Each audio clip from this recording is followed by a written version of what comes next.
and welcome to the Biomar Masterclass series talk on resource scarcity, part one. I'm Helen. I'm Eric.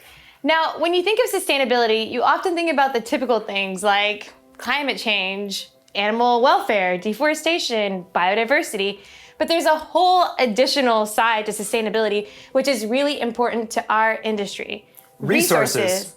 Now, when we're talking about resources, we're really talking about, Energy, metals, minerals, nutrients, water, land, EPA, and DHA even.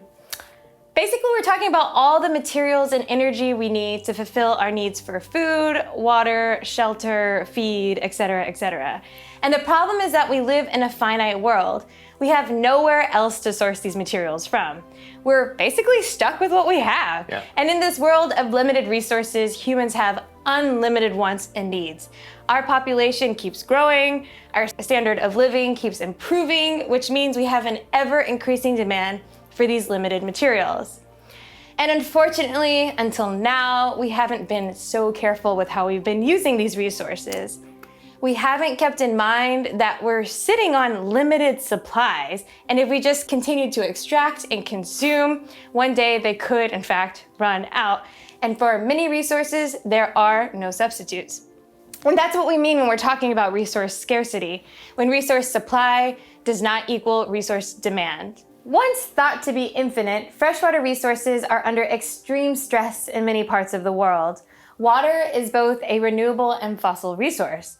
Precipitation regenerates renewable sources of water, such as lakes, rivers, ponds, and groundwater-fed aquifers, while fossil aquifers are underground bodies of water that are not replenished by rainwater or runoff.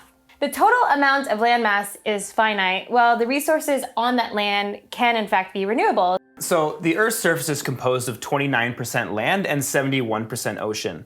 Of the land's surface, 71% is habitable, while 19% is barren, and the rest is land ice and glaciers.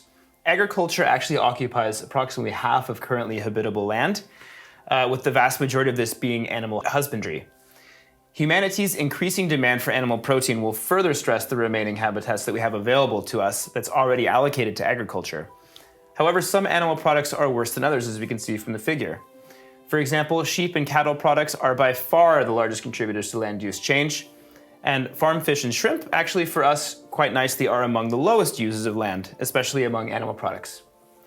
Simply put, we are maxed out. We don't have much remaining land to work with, and that's why the potential of aquaculture is so great.